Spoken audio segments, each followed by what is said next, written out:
বিসমিল্লাহির রহমানির রহিম। আসসালামু আলাইকুম গাইস।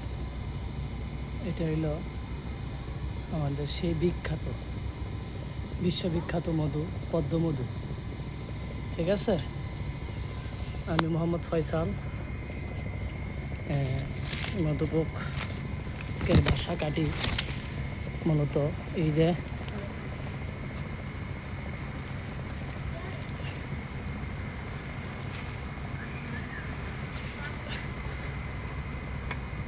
ঠিক আছে।